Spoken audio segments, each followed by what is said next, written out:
Bonjour et bonsoir en fonction de là où vous vous trouvez actuellement. Donc, comme vous pouvez constater, c'est toujours Zolola. Aujourd'hui, je viens une fois de plus faire une autre vidéo, une sorte de continuité par rapport à mes précédentes vidéos, où j'avais démontré que, selon les Bibles actuelles classées, selon les canons, que Jésus-Christ n'est pas le sauveur du peuple noir. Et j'ai aussi démontré son non-existence. Donc, et ça a touché beaucoup de personnes, ça a subjugué, ça a déstabilisé, ça a fâché, ça a réjoui beaucoup de personnes. Donc ici, on va continuer selon même le titre de la vidéo. Je vais vous démontrer une bonne fois pour toutes encore que non seulement ce personnage de Jésus-Christ n'est pas connu par l'armée céleste. Vous voyez, l'armée céleste dont on va dire les anges, les fils de Dieu, ainsi de suite, dans les Bibles classiques. On va aller dans ce qu'eux vont appeler l'Ancien Testament et le Nouveau Testament pour vous montrer que l'usurpation de ce Jésus-Christ-là, parce que beaucoup de personnes disent que Jésus-Christ est l'agneau de Dieu qui ôte le péché du monde en se référant aux propos de Jean le Baptiste.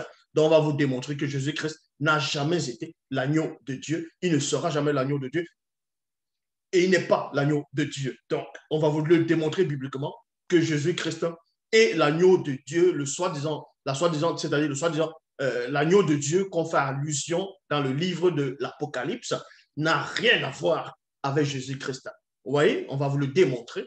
Et aussi, on va vous expliquer que non seulement ce personnage de Jésus qui est une invention, n'a en gros sa divinité, en gros, puisque beaucoup de personnes parlent de sa divinité, certains parlent de la Trinité, donc une personne qui est en trois, donc trois personnes qui font une seule personne, dont le Père, le Fils et le Saint-Esprit. On va vous démontrer que c'est faux, cette logique, cette théorie n'existe pas. Donc, et que ce Jésus n'aurait même pas une existence dans le ciel, dans les cieux, avant de se manifester dans le visible. Et aussi, c'est pas parce qu'il est écrit dans Philippiens 2, 5 à 9 que ayez en vous les sentiments qui est en Jésus-Christ, lequel existant en forme de Dieu, n'a point regardé comme une proie arrachée d'être égal à Dieu, mais s'est dépouillé lui-même en prenant une forme de serviteur, en devenant semblable aux hommes, ayant paru comme un simple homme. Ça, ce sont des passages qu'ils ont rajoutés pour instaurer, pour marquer la divinité de ce personnage inventé qu'on est sur la personne de Jésus-Christ, Jésus de Nazareth, Yahushua à Mashiach. Donc ici, on va le démontrer bibliquement selon, je m'arrête ici, dans on va dire les versions classiques actuelles. Donc, même quand vous lisez dans Colossiens, chapitre 1, verset 16, il est dit ici, car par lui ont été créées toutes les choses qui sont dans, c'est-à-dire qui sont aux cieux et en la terre. Il y a virgule. Les visibles et les invisibles, soit les trônes et les dominations, les principautés, les puissances, toutes choses ont été créées par lui, par lui, par lui et pour lui. Donc, on vous apprend ici, selon les Bibles classiques, on vous apprend que c'est Paul de Tarse, voilà, qui parle, qui dit que Dieu aurait créé. Dans d'autres versions, d'autres aussi vont dire que c'est Jésus-Christ lui-même qui est Dieu, qui aurait créé toutes choses qui sont dans les cieux, donc que Dieu a créé par lui et pour lui. Maintenant, certains aussi disent que c'est Jésus-Christ qui a créé toutes choses. Or, on va aller dans Néhémie, dans d'autres versions. C'est à la place de Néhémie, c'est écrit Néhémia, chapitre 9, au verset 6. Il est dit ici, tu es Jéhovah, toi seul, c'est toi qui as fait les cieux, oui, le ciel des cieux et toute leur armée, la terre et en gros, tout ce qui est renfermé, les mers et tout ce qui s'y trouve. Et tu les as gardées toutes en vie. Point virgule. Leurs armées et l'armée des cieux se prosternent devant toi. On vous montre ici que dans Néhémie, chapitre 9 au verset 6, selon les canons, selon les Bibles classiques, que Dieu, Yahvé Adonai, Jéhovah, Elohim éternel, ce faux Dieu-là est la seule personne qui a créé, lui toute seule, les cieux et la terre. Dans d'autres passages, quand on va dire que Dieu a créé par sa parole, les cieux ont été faits par la parole de Dieu, et tout par, en gros, par son souffle, ainsi de suite. Mais nulle part, il est question de Jésus. Nulle part, il est question d'un fils qui a créé avec son père. Donc, ça n'existe pas, cette version-là. Ça n'existe, en tout cas, dans les versions classiques, ça n'existe pas, cette notion-là, cette théorie-là, ce dogme-là. Tout ça, c'est complètement faux.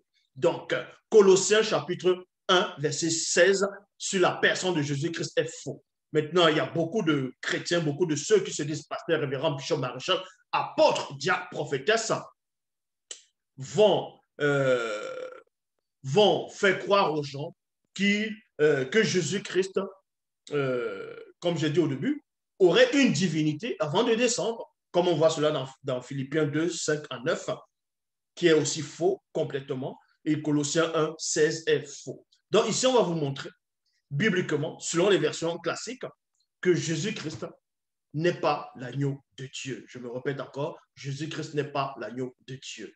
On va donc voir pourquoi, selon, ils ont fait en sorte que Jean-Baptiste dise, en voyant ce Jésus, que voici l'agneau de Dieu qui ôte le péché du monde. Et dans le livre d'Apocalypse, Jean voit encore, dans le livre d'Apocalypse, Jean aussi a vu l'agneau immolé. Donc, et certains disent que les canons veulent que cet agneau soit Jésus, et on va vous démontrer que cet agneau n'a rien à voir avec Jésus-Christ. C'est deux personnes distinctes. Est-ce que vous comprenez? Deux créatures distinctes qui n'ont rien à voir entre elles. Donc, pour cela, et quand vous lisez dans Matthieu chapitre 19, dans Matthieu chapitre 19, au verset 4, il est dit ici, il répondit, n'avez-vous pas lu que le Créateur, au commencement, fit l'homme et la femme. Donc, on vous montre par là que, selon les Bibles actuelles classiques, que ce Jésus aurait dit, quand il est en train de discuter avec certaines personnes, que le Créateur aurait créé au commencement, aurait fait l'homme et la femme. Donc, on vous montre par là que le soi-disant personnage de Jésus lui-même dit, il montre qu'il n'est pas le Créateur, contrairement à ce que, à ces moutons, contrairement à ce que les chrétiens pensent que, en tout cas certains chrétiens pensent, que Jésus serait le Créateur lui-même, serait le Père, il serait le Fils, il serait en même temps l'Esprit Saint. Parce que ils vont citer des versets sans comprendre ce que ces versets veulent dire. Ils vont aller peut-être dans Jean 10, 30, où il a dit, moi et le Père, nous sommes un. Dans la Bible de l'épée, il est dit, moi et le Père, nous sommes indivisibles. Donc, parce que le soi-disant Jésus va dire dans Jean 10, 30, que moi et le Père, nous sommes un. Donc, forcément, dans les logiques à ces chrétiens, Jésus aurait dit qu'il est le Père lui-même. Non, non. Ça, c'est complètement faux. Et parce qu'il va aussi prendre les versets où le soi-disant Jésus aurait dit à Philippe que celui qui m'a vu a vu le Père. Il y a si longtemps, je suis avec vous, tu ne m'as pas connu, ou bien tu ne m'as pas reconnu. Donc, le jour, bon, selon ce passage-là, quand le soi-disant Jésus est en train de parler ainsi, Jean, l'apôtre, était là. Et ça n'a pas empêché Jean, plus tard dans ses épîtres, d'écrire que personne n'a jamais vu Dieu à aucun moment. Personne n'a jamais vu le Père à aucun moment. Donc, si on vous dit, si ces chrétiens pensent que Jésus disait à Philippe réellement que lui, il est le Père, que celui qui l'a vu a vu le Père, Jean qui était là, qui avait le Saint-Esprit sur les Bibles classiques, dans les épîtres, il avait déjà reçu le baptême, il avait déjà reçu le Saint-Esprit il avait déjà reçu le Saint-Esprit, il avait déjà aussi reçu le baptême dans Actes des Apôtres chapitre 2. Donc, vous comprenez par là que Jean vient de contredire votre soi-disant Jésus-Christ. Mais ce n'est pas par là qu'on va s'arrêter. On va aller plutôt dans 1 Roi, chapitre 22, verset 19. J'avais déjà donné beaucoup de passages sur 1 Roi, chapitre 22, verset 19. J'avais expliqué ce qui se cachait derrière.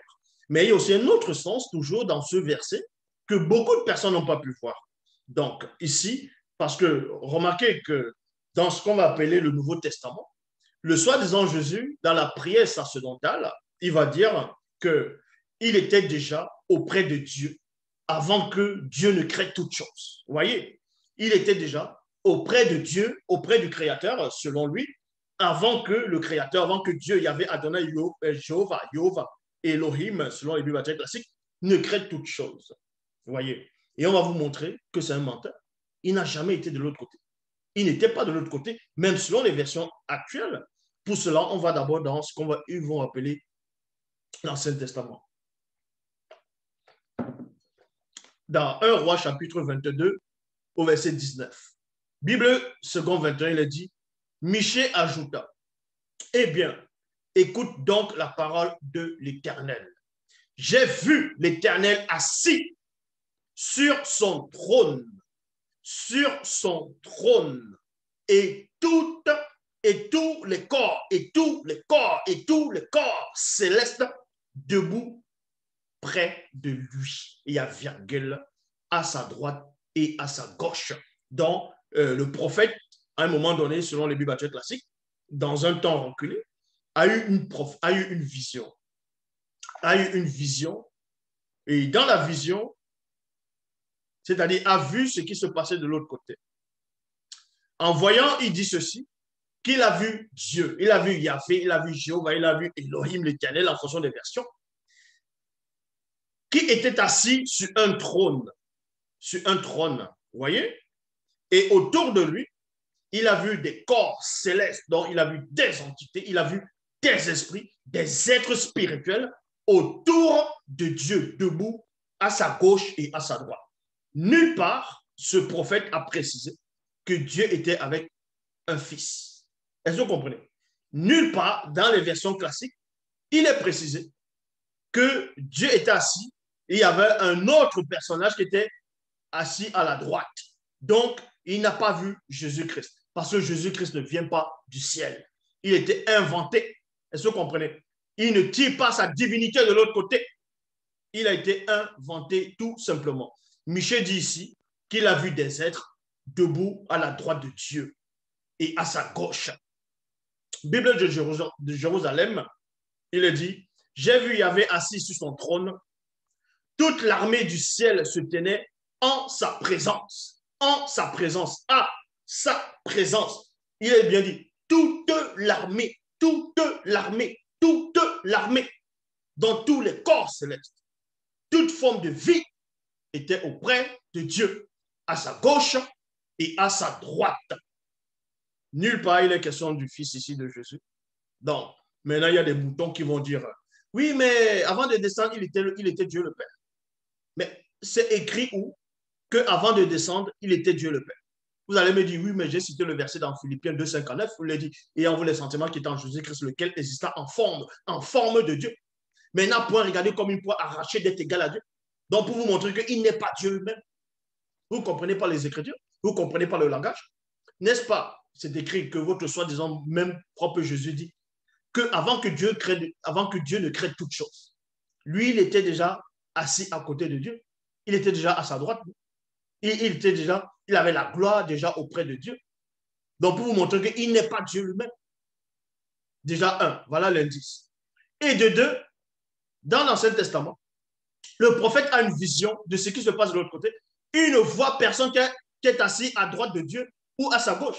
Lui, il voit quoi? Il voit juste les êtres célestes debout à sa droite, debout à sa gauche, pour montrer que le Jésus-là ne vient même... D'où est-ce que la notion veut qu'il vient de l'autre côté? Qu'il est descendu du Père. Il n'est pas descendu du Père, vu qu'il n'existe pas. Donc, Bible de Jérusalem, j'ai vu Yahvé assis sur son trône.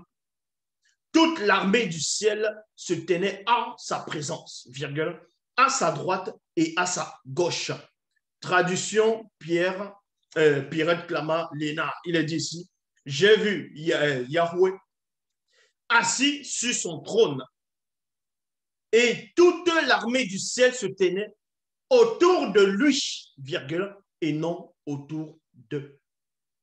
Parce que si le Fils est là, si ce soit, disons, Jésus a existé avant, le prophète allait voir le Fils aussi. Il allait voir ce Jésus. Vous voyez? Il allait le voir. Mais on dit ici, autour de Dieu. C'est-à-dire autour de lui. Lui, c'est une personne. Et non autour d'eux. Zoula n'est pas en train de tordre les mots, n'est pas en train d'inventer les phrases. Mais autour de lui, selon les Bibles classiques, donc pour parler de la divinité de Jésus, ou bien de sa non-divinité, on va d'abord sur le témoignage des prophètes, de ce que les prophètes ont vu, de ce que les prophètes ont vu. Donc, maintenant on va dans Apocalypse, Apocalypse chapitre 4, au verset 1 à 3. Il est dit, après cela, j'ai une autre vision. Donc là, maintenant, c'est Jean. Selon les Bibles classiques, c'est Jean, l'apôtre Jean. Il a eu une vision. Il dit ici, après cela, j'ai eu une autre vision. Je vis une porte ouverte dans le ciel. La voix que j'avais entendue me parlait. me parlait auparavant, celle qui résonnait comme une trompette et me dit, deux points. Non, me dit, deux points. Monte ici et je te montrerai ce qui va arriver dans la suite. Dans mon décis, qui avait, selon les Bibles classiques, un ange. Et comme ces chrétiens n'ont pas de substance spirituelle, beaucoup de personnes, même les scientifiques, ils vont vous dire que non, cet ange-là qui parlait à Jean, c'était Jésus-Christ qui lui est apparu à l'île de Patmos, parce que ce personnage aurait dit, et le vivant j'étais mort, et voici ce vivant, c'est que les siècles j'étais les clés de la mort et de ce jour des morts. Mais ils vont dire que c'était Jésus-Christ, n'importe quoi. Donc, cet ange-là va montrer à Jean des choses qui se passent de l'autre côté. Et pendant que Jean voit les choses, plus tard, il va décrire ces choses-là. Il dit ici, après cela, j'ai une autre vision. Je vis une porte ouverte dans le ciel. La voix que j'avais entendue me parler, virgule, auparavant, celle qui résonnait comme une trompette, me dit, monte ici et je te montrerai ce qui doit arriver ensuite. Et à point. Aussitôt, l'Esprit Saint me saisit et je vois le siège. Et je vois le siège. Dans d'autres versions, il est dit, je vois un trône. Je vois le siège d'un roi installé dans le ciel. Quelqu'un est assis sur ce siège. Donc, dans Apocalypse chapitre 4, selon les Bibles classiques, beaucoup de personnes disent que c'était Jésus-Christ qui est assis dans Apocalypse chapitre 4. Et il y avait les 4 séraphins, dont on va parler de ça plus tard. Non, selon les Bibles classiques, ce n'est pas Jésus qui est assis là. C'est Dieu lui-même. C'est Yahvé Adonai, Jéhovah Elohim, l'Éternel, qui est assis sur le trône d'Apocalypse chapitre 4. Et devant lui, il y a les 24 vieillards, c'est-à-dire les 24 anciens Badoum. Et autour du trône, et au milieu du trône, il y a les quatre séraphins, les 4 êtres vivants. Il n'est pas dit que le Fils était à côté. Il n'est pas dit. Maintenant, d'autres vont dire, oui, il a dit, comme j'ai vaincu, je me suis assis sur le trône. Tout ça, il s'est passé. Ce Jésus n'existe pas. Même dans le ciel, il n'a même pas sa trace là. En tant qu'entité, en tant que Dieu, en tant que peu importe, il n'a pas de trace dans les cieux. Tout ça parce que c'est un usurpateur. Donc, on vous apprend ici. Je vais vous révéler, on va vous montrer ici que dans Apocalypse chapitre 4, selon les Bibles classiques, le personnage, la personne qui est assise sur ce trône-là, c'était Dieu. Et ça n'a rien à voir avec Jésus. Jésus n'existe pas. Ça n'a rien à voir avec lui. Donc, aussitôt, l'Esprit, ça me saisit et je vois le siège d'un roi installé dans le ciel. Quelqu'un est assis sur ce siège. Il y a point. Il avait l'éclat resplendissant de pierres précieuses, de jaspe et de sardoine. Le trône était environné d'un arc-en-ciel qui brillait comme une pierre d'émeraude. Il y a point ici. Quand vous allez dans Genèse, non, dans Exode, chapitre 24, au verset 9 à 10, il est dit, Moïse monta avec Aaron, Nabat, Ambioum et 70 anciens d'Israël. Donc, Nabab et Ambioum, c'était l'un des 2 fils d'Aaron, dans les neveux de Moïse. Ils sont montés, ils ont, avec les 24 anciens, il y a 24 anciens, 70 anciens et Aaron, son frère. Et là-bas, qu'est-ce qu'ils ont vu? Ils virent le Dieu d'Israël. Sous ses pieds était comme un ouvrage de saphir, transparent comme le ciel lui-même dans sa pureté. À peu près la même description qu'on voit dans Apocalypse chapitre 4. Apocalypse chapitre 4, verset 4 à 6, il est dit ici, tout autour du trône, il y avait 24 trônes. Et 24 anciens sont assis sur ces trônes, tous habillés de blanc, avec sur leur tête des couronnes d'or. Il y a point ici. Du trône partaient des éclairs, des bruits de voix et des coups de tonnerre. 7 flammes, 7 flambeaux ardentes brillaient devant le trône, il y a 2 points. Ce sont les 7 esprits de Dieu et non les 7 esprits de Jésus. Ce sont les 7 esprits de Dieu. Devant le trône s'étendait comme une mer de verre, transparente comme du cristal, au milieu du trône et autour du trône se tenaient 4 êtres vivants. 4 êtres vivants. Autour du trône, écoutez, je relis, au milieu du trône et autour du trône se trouvaient 4 êtres vivants. Il n'y avait pas le Fils, il n'y avait pas Jésus. Il n'y avait pas Jésus. Certains vont dire, oui, mais c'est la période où Jésus était sur la terre et il va revenir en tant que vainqueur comme le lion de Judas ou l'agneau immolé. On va vous montrer que tout ça, c'est faux. Tout ça, c'est faux. Jésus-Christ n'a pas d'origine dans les cieux. Il n'a pas d'origine dans les cieux. Selon les Bibles actuelles classiques, il n'a pas de divinité puisque c'est un faux Dieu. C'est un faux Messie. Il n'existe pas. Donc, devant le trône s'étendait comme une mer de verre, transparente comme du cristal. Au milieu du trône et autour se tenaient 4 êtres vivants entièrement couverts des yeux devant et derrière.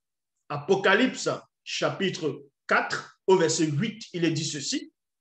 Les 4 êtres vivants ont chacun 6 ailes. 6 ailes et non 4. Remarquez attentivement. Ont chacun 6 ailes. Donc, ce sont les séraphins qui ont 6 ailes. Et ils se couvraient les yeux. Et ils sont couverts d'yeux tout autour et à l'extérieur.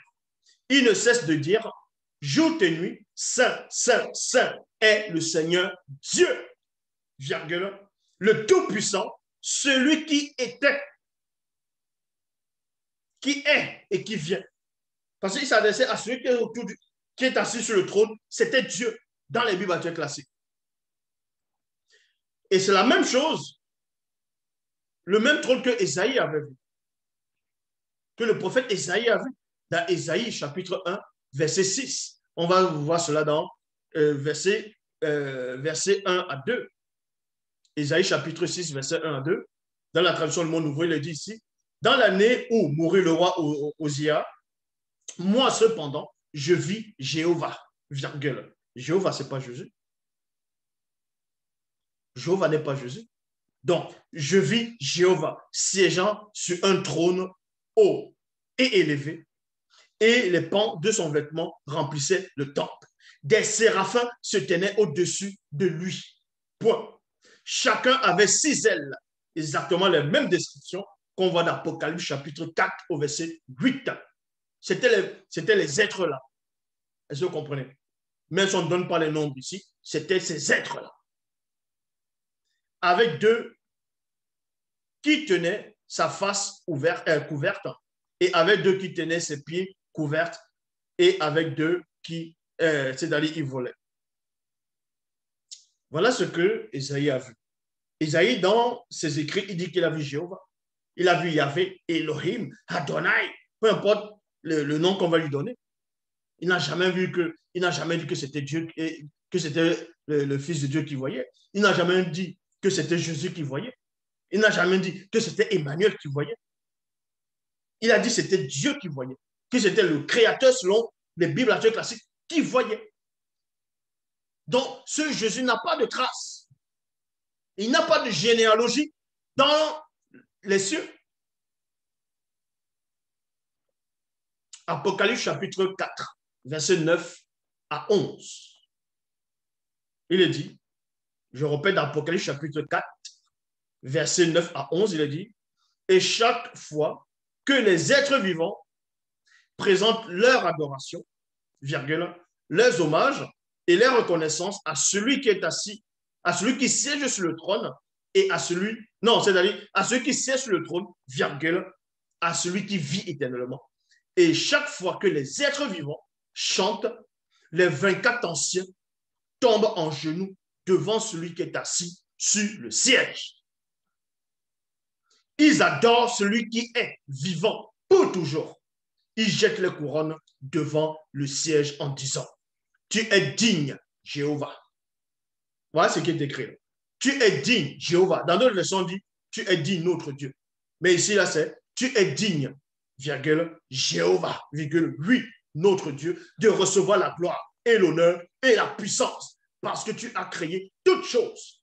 Et c'est à cause de ta volonté qu'elles ont été existées, qu'elles ont existé et qu'elles ont été créées. Donc, on vous montre ici que même les 24 anciens, en quel moment ils ont vu le Fils de Dieu? En quel moment ils ont vu Jésus? En quel moment ils ont vu Jésus? Jésus n'existe pas. Il n'a pas sa trace dans le spirituel. Parce que c'est une invention. Est-ce que vous comprenez? Donc, Apocalypse, chapitre 5, au verset 1 à 5, il est dit, puis je vis dans la main droite de celui c'est qui? C'est toujours Dieu. De celui qui était assis sur le trône, un livre en dedans et en dehors, et scellé de 7 sceaux. Je vis aussi un ange puissant qui proclamait d'une voix forte, qui est digne d'ouvrir le sceau et d'en rompre, qui est digne d'ouvrir le livre et d'en rompre les sceaux. Mais dans le ciel, virgule, sur la terre et sous la terre, personne ne peut ouvrir le livre. Personne ne peut regarder ce qu'il y a dedans. Alors, je pleure beaucoup. Il y a point. On me dit que Jean pleure beaucoup. Dans les esprits, maintenant, les esprits pleurent, ils ont les larmes. Mais on sait que c'est le corps physique qui va pleurer. Donc voilà, ça, c'est du n'importe quoi. Mais bon, je pleure beaucoup. En effet, personne n'est digne d'ouvrir le livre, personne n'est digne de regarder ce qu'il y a dedans. Mais l'un des anciens me dit, ne pleure pas, le lion de la tribu de Juda, il y a virgule, le rejeton de David a été vainqueur. Il peut ouvrir le livre et c'est 7 sceaux. Donc, on va vous faire croire ici que le lion de la tribu de Juda, le rejeton de David, c'est Jésus. J'ai démontré que c'est faux. Pourquoi? Déjà, Jésus n'est pas il n'est même pas le lion de la tribu de Juda. Jésus, selon les Bibles actuelles classiques, par rapport à sa généalogie, il n'est même pas issu de la lignée de Juda, ni de David. David est issu de la lignée de Juda, selon les Bibles actuelles classiques, mais pas Jésus. Marie, sa mère, selon les versions actuelles, ne vient pas de David, ne vient pas de Juda, mais vient de la lignée de Lévi. Ça, je l'ai démontré. De même que Élisabeth vient de Lévi, comme Aaron, comme Moïse, comme Myriam. Donc, d'où vient ici qu'on vous dise que Jésus est la descendance de David, Jésus est le fils de David, issu de la tribu de Juda. Ça, c'est faux. Jésus n'a pas sa généalogie, selon les canons, de la tribu de Juda. Et c'est qui le lion de... C'est donc qui le lion de la tribu de Juda? Le lion de la tribu de Juda, c'est Juda lui-même. On a juste usurpé ce titre-là pour le donner à un personnage inventé connu sous la personne de Jésus. On va cela dans Genèse, chapitre 49, au verset 9. Il est dit, Judas, virgule, mon fils, tu es comme un jeune lion qui dévore sa proie et regagne son repère. Bible seconde 21, Judas est un jeune lion. Tu reviens du carnage, mon fils. Voilà le passage qu'ils ont pris. Ils ont fait croire que Jésus était lion de la tribu de Juda, qui allait sur la terre, qui est parti c'est-à-dire en carnage, qui est parti comme un agneau. Et il est revenu en tant que lion parce qu'il a vaincu. Vous voyez? On dit le lion de la tribu de Juda a vaincu. Parce que ça s'appelle la christocentrisme. Donc, ils ont centré le personnage de Jésus un peu partout où il y a des prophéties, où il y a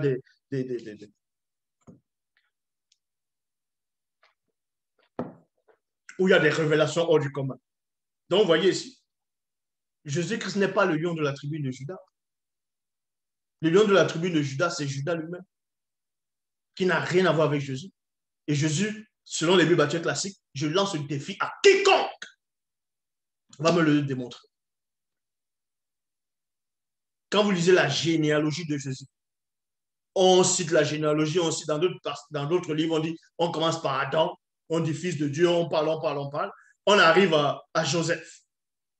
Depuis quand Joseph, c'est Joseph qui a couché Jésus maintenant.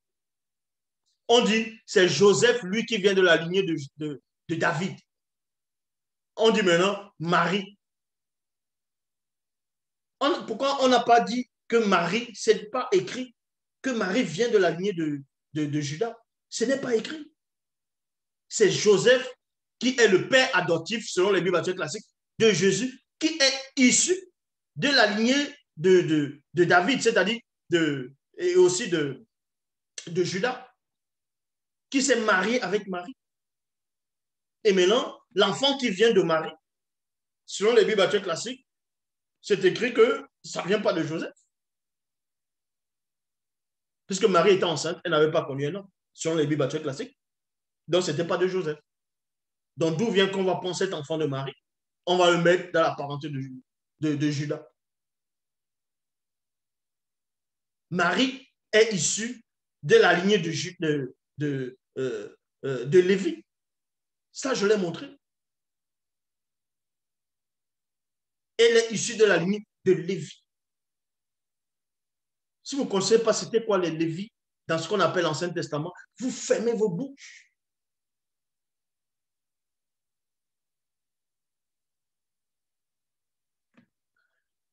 Donc, déjà, Jésus n'est pas issu du ciel déjà, même quand vous lisez dans Jean 3,13, personne n'est monté au ciel, si ce n'est celui qui est descendu du ciel, le Fils de l'homme qui est dans le ciel. Vous voyez qu'il y a beaucoup d'anomalies là-dedans. Ça, je l'ai démontré. Et aussi, Jésus n'est pas le lion de la tribu de Judas. Le lion de la tribu de Judas, c'est Judas lui-même. Vous comprenez? Ils ont juste usurpé ce titre-là. Et Jésus, même dans les Bibles classiques, n'est même pas descendant de David. Même si on va vous dire que le soi-disant Jésus a dit d'Apocalypse, Apocalypse 22, c'est moi Jésus qui a envoyé mon ange ainsi de suite, je suis la tribu, je suis le fils de David, et tout ça c'est faux. Ils ont juste rajouté cela pour mettre un personnage inventé, pour vous tromper, pour vous usurper spirituellement. Donc, Apocalypse chapitre 5, au verset 6, il est dit quoi? Alors, je vis, virgule, au milieu du trône et des 24 êtres vivants, et des 4 êtres vivants, et au milieu des anciens, virgule, un agneau debout, virgule. Ouh, vous allez vous comprendre la révélation que personne dans ce monde n'a pu pénétrer ou expliquer. C'est qui cet agneau-là? Les gens pensent que cet agneau, c'est Jésus-Christ. Cet agneau n'a rien à voir avec Jésus-Christ. Je vais vous le démontrer bibliquement. Est-ce que vous comprenez? Donc, pour vous montrer que Jésus n'existe pas. Donc, je répète, Apocalypse chapitre 5. À tous ceux qui se disent pasteur, révérend, bishop, maréchal, apôtre, prophétesse, asseyez-vous et écoutez le seul enseignant. Apocalypse chapitre 5, verset 6. Alors, je vis, virgule, au milieu du trône et des 4 êtres vivants et au milieu des anciens, un agneau debout, virgule, qui semblait immolé. Il avait 7 cornes et 7 yeux, qui sont les 7 esprits de Dieu envoyés sur la terre. Maintenant, la définition du mot immolé, c'est quoi? C'est tuer quelqu'un, un animal, pour offrir en sacrifice à une divinité. Immoler des victimes sur l'autel. Donc, maintenant, on va aller dans une autre version pour aller plus en profondeur.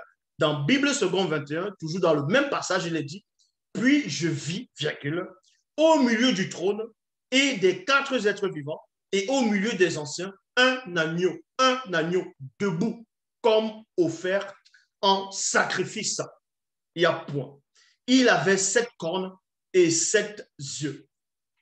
Qui sont les 7 esprits de Dieu envoyés par toute la terre. Donc, on a vu un agneau, Jean a vu un agneau, cet agneau était comme mort, c'est-à-dire comme immolé. Mais mort dans quelles circonstances? Ça, c'est ça qui est intéressant maintenant. C'est là où on va pénétrer dans la révélation. C'est là la différence entre Zelula et le reste de l'humanité. C'est ça la différence entre la vérité et le mensonge, entre la réalité et les sensations. Donc, Bible des peuples, toujours dans le même passage, il est dit, dans le même passage, j'ai vu alors l'agneau qui semblait être, qui avait, non, j'ai vu alors un agneau qui semblait avoir été égorgé, égorgé, égorgé. Il y a point. Bible Shoraki, je vois au milieu du trône et des 4 êtres vivants et au milieu des anciens un agneau debout comme égorgé. Il y a virgule. Traduction Abbé Filion. Je regardais et voici au milieu du trône et des 4 êtres et des 4 animaux et au milieu des vieillards un agneau était debout, virgule, comme égorgé. Montrez-moi un passage dans les Bibles actuelles classiques. Je lance le défi à quiconque dans le monde entier de me montrer un verset, un seul passage, où on aurait égorgé Jésus-Christ, où on a égorgé Jésus-Christ. Parce que si vous dites que l'agneau, là, c'est Jésus, on vous dit que l'agneau qui est mort dans le visible, on l'avait égorgé, cet agneau. Montrez-moi le passage où on a égorgé Jésus. Et là, on va accepter que cet agneau, c'était Jésus. Donc, vous voyez que vous ne maîtrisez même pas les Écritures. Et vous voulez combattre qui? Vous voulez combattre qui? Celui qui a assisté à toutes choses. On vous apprend ici que l'agneau que Jean a vu, on l'a tué pour le sacrifice. Cet agneau-là, on l'a tué pour le sacrifice. Depuis quand les faux juifs, selon les Bibles classiques, ont tué Jésus, ils l'ont mis sur la croix. Bon, les Romains ont tué Jésus, ils l'ont mis sur la croix selon les Bibles classiques. Pour quel sacrifice? Montrez-moi dans les Bibles où on a égorgé Jésus. Parce que l'agneau aussi, qui était sur la terre, qui va représenter, en gros, celui qui doit sauver un peuple, lui, on l'a égorgé. Mais on n'a pas égorgé Jésus. Selon les Bibles classiques, cela vous comprenez que vous ne comprenez pas les Écritures. Donc, cet agneau-là n'a rien à voir avec Jésus. Est-ce que vous comprenez? Je répète, cet agneau n'a rien à voir avec Jésus. Si vous voulez comprendre l'identité de cet agneau-là, c'est l'agneau que Abel avait tué au jardin d'Éden. Est-ce que vous comprenez? C'est l'agneau, le premier agneau que Abel avait tué, avait égorgé. Vous allez me dire, mais il avait égorgé en quel moment? On va vous montrer ces choses. Cet agneau, ce n'est pas Jésus. Donc, on va encore usurper le titre d'une créature. On va dire c'est Jésus. Jean a vu l'agneau comme immolé. Immolé, ça veut dire on va le découper. On va le découper. On va le brûler. Puisque c'était ça les sacrifices. On découpait en morceaux et on brûlait. On a brûlé le corps de Jésus. On a égorgé Jésus pour dire que c'était lui cet agneau-là. Cet agneau était blessé. C'est-à-dire, on avait égorgé cet agneau-là. Donc, on va dans Genèse chapitre 4, verset 4, Bible du semeur. Il est dit ici. Abel, de son côté, présenta des premiers-nés de son troupeau et en offrit les meilleurs morceaux. Quand on dit les meilleurs morceaux, morceaux, ça veut dire quoi? C'est-à-dire que c'est une viande qu'on a coupée en petites tranches, en petits morceaux. On coupe, on coupe, on coupe et on offre des morceaux. Et on sait comment on tuait les animaux. Même au temps d'Israël, on les égorgeait, le sang coule et ensuite on découpe. C'est comme ça. Même en Afrique, ils font ça. Ils égorgent. Donc, c'est ce que Abel a fait. On vous dit ici, Abel, virgule, de son côté, Bible de semeur, présenta les premiers-nés de son troupeau. Et c'est qui ce troupeau-là? Est-ce que c'était des chèvres? Est-ce que c'était des bœufs? Non, on va donner la précision c'était quoi ces animaux-là que Abel a tués. C'était la toute première personne dans l'histoire de l'humanité, selon les Bibles classiques, qui a versé le sang. Bible parole de vie. Donc vous comprenez que là, dans Genèse 4, Satan manifestait déjà l'introduction d'un soi-disant sauveur unique sur la personne de Jésus. Ce que vous voyez.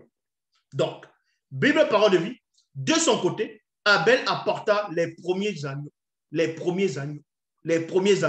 de son troupeau, et il offrit au Seigneur le meilleur morceau, c'est-à-dire qu'il les a égorgés, il les a découpés. Bible en français courant.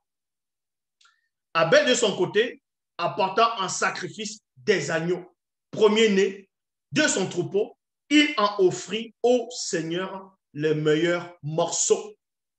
Le meilleur morceau. Et on va vous montrer aussi un passage maintenant dans les Bibles classiques. Encore pour vous montrer que Jésus ne peut même pas représenter l'agneau de Dieu. C'est même pas l'agneau de Dieu. Les gens vont prendre l'histoire d'Abraham, le sacrifice d'Abraham, ils vont dire non, c'était une représentation symbolique de Jésus-Christ. On va même aller dans cette histoire. On va vous montrer que même là, vous êtes hors de la plaque. Vous êtes toujours à côté. Dans Genèse, chapitre 22, versets 7 à 8, Bible seconde 21, il dit quoi? Alors Isaac s'adressa à son père Abraham en disant, mon père, il répondit, me voici, mon fils. Isaac reprit, voici le feu et le bois. Mais où se trouve l'agneau? Où se trouve l'agneau? Pour l'Holocauste. L'Holocauste, c'est quoi? On prend d'abord le couteau, on égorge l'animal, on découpe et on brûle. Mais c'est pour ça qu'Abraham avait pour le couteau, il voulait faire la même chose. Donc, verset 8, Abraham répondit, mon fils, Dieu prouvera lui-même à l'agneau pour l'Holocauste. Vous voyez? Et ils continuèrent à marcher tous les deux ensemble. Donc, on vous dit ici là que Dieu devait pouvoir lui-même pour offrir l'agneau. Donc, si Dieu donne l'agneau, écoutez attentivement, si Dieu donne l'agneau, ça veut dire que les faux, ceux qui se disent croyants, ils vont dire, bon, Dieu a donné l'agneau à la place d'Isaac. Parce que Isaac va représenter soi-disant Jésus. Et l'agneau que Dieu va donner à Abraham, que Abraham fasse ce sacrifice, c'était le sacrifice de Jésus plus tard. C'était une image de Jésus. Donc, on va vous montrer que Abraham n'a même pas sacrifié l'agneau. Est-ce que vous comprenez? Ce n'est pas l'agneau qu'Abraham a sacrifié. On va voir cela. Déjà, un agneau, c'est quoi? L'agneau est le petit, est un jeune mouton. L'agneau, c'est un jeune mouton mâle, âgé au moins d'1 an. Écoutez attentivement. Donc, c'est le petit de la brebis et du bélier. L'agneau est le petit de la brebis et du bélier. Et maintenant, vous dites ici, dans le langage courant, les moutons désignent un ensemble où la femelle est la brebis et le mâle est le bélier. Tandis que le jeune mâle est un agneau et la jeune femelle une agnelle. Il y a un point. Donc, on me dit que Abraham a pris le couteau, il voulait déjà égorger son fils pour faire un sacrifice. L'ange de l'Éternel est apparu. Il a dit non, ne fais pas ça. Dieu voulait voir. Donc, voilà, Dieu l'a mis à l'épreuve selon les Bibles classiques. Et dans Genèse chapitre 22, verset 13, il est dit ici, Abraham leva les yeux et vit derrière lui un bélier et non un agneau. Un bélier. Le bélier, c'est un adulte. Maintenant, vous allez me dire, oui, mais Jésus avait grandi, donc il pouvait représenter le bélier. Non, vous dites que Jésus, c'est l'agneau. L'agneau, c'est l'agneau. C'est le petit du bélier. Point. Dans Apocalypse, on n'a pas dit qu'on a vu le bélier égorgé comme immolé. On n'a pas dit qu'on a vu la brebis. On a dit l'agneau. L'agneau reste l'agneau, c'est petit. C'est tout petit. C'est ce que Abel a sacrifié. C'est ce que Abel a sacrifié. Donc, vous voyez que dans Genèse chapitre 22, l'usurpation que Satan voulait ramener a été modifiée. Parce que Abraham dit quoi? Isaac dit d'abord, où est l'agneau? Parce que lui, c'est que c'est l'agneau qu'on doit offrir. Vu que Abel a offert l'agneau au départ, logiquement, ça doit continuer par l'agneau. Et Abraham dit aussi, oui, Dieu va pouvoir cet agneau-là. Et au final, Dieu n'envoie pas l'agneau. ce n'est pas l'agneau qu'on retrouve, c'est un bélier qu'on retrouve. Donc, c'est un bélier. Genèse chapitre 22, verset 13, Abraham leva les yeux et vit derrière lui un bélier retenu dans un buisson par les cornes. Et Abraham alla prendre le bélier et non l'agneau. Le bélier, c'est un adulte. D'Apocalypse, il n'est pas question de bélier, il est question d'agneau. Et l'offrit en holocauste à la place de son fils. Alors, d'où vient que Jésus, c'est lui qui est l'agneau de Dieu qui est offert en sacrifice à la place d'Isaac, selon vos soi-disant révélations. Ce n'est pas un agneau qui est offert en sacrifice, c'est un bélier. C'est un bélier. Vous allez me dire, oui, mais c'est toujours la même chose. Non, un agneau, c'est un petit. L'agneau, c'est petit. Quand ça grandit, ça a l'expérience, ça devient un adulte, ça devient le bélier. Et c'est plus pareil. Maintenant, ça a des cornes, ça a tout. N'est-ce pas vous, mais vous dites que votre Dieu, c'est un Dieu de précision. Donc, s'il dit agneau, c'est que c'est l'agneau. Parce que quand on dit agneau, ça dit ça n'a pas grandi. Maintenant, dans une autre version, tradition Abbé Filion, Abraham leva les yeux, aperçut derrière lui un bélier qui s'était embarrassé avec ses cornes dans un buisson. Tradition Pierre Robert Oliverton, le mot bélier disparaît. C'est Abraham leva les yeux et regarda, et voici derrière lui un mouton retenu en un buisson par ses cornes. Vous voyez, un mouton avec les cornes, c'est toujours un bélier. Puisqu'on les appelle toujours des moutons. Donc, c'est toujours, en plus, il avait des cornes, donc c'était un adulte, c'était toujours un bélier. Genèse chapitre 22, verset 14. Abraham nomma ce lieu, le Seigneur y veillera. C'est pourquoi on dit aujourd'hui, sur la montagne, le Seigneur y veillera. Les gens vont lire, ils ne vont même pas comprendre ce que ça veut dire ici. Pourquoi le mot là, le Seigneur y veillera, pourquoi ça a été introduit là-dedans? Parce que les auteurs des Bibles n'ont pas compris pourquoi ils ont laissé ce mot-là. Ça veut dire qu'on va veiller à ce que le soi-disant personnage que Satan veut ramener ne puisse pas usurper le bélier. Donc, on va veiller à ce que ça reste le mouton, à ce que ça reste le bélier et que l'agneau n'a rien à voir avec Jésus. Vous voyez? Bible second 21. Non, Bible second. Nouvelle Bible second. Abraham appela ce lieu le nom de Adonai Jireh. Jireh. Donc, Jéhovah voit. Jéhovah voit. C'est pourquoi l'on dit aujourd'hui, à la montagne du Seigneur, il sera vu. Il sera vu. Qu'est-ce qu'il sera? Qu'est-ce qu'on devrait voir sur cette montagne-là? On devrait voir quoi sur cette montagne?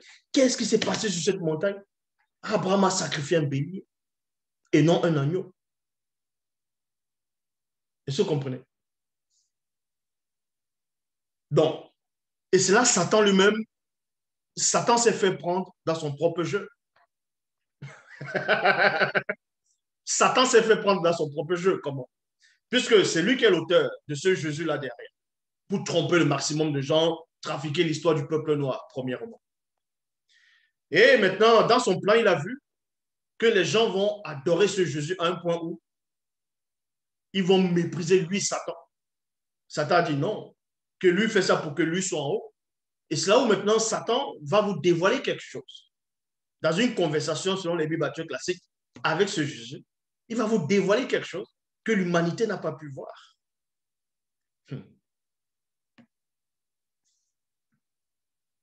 Mais avant ça, on va dans Apocalypse chapitre 21 au verset 9.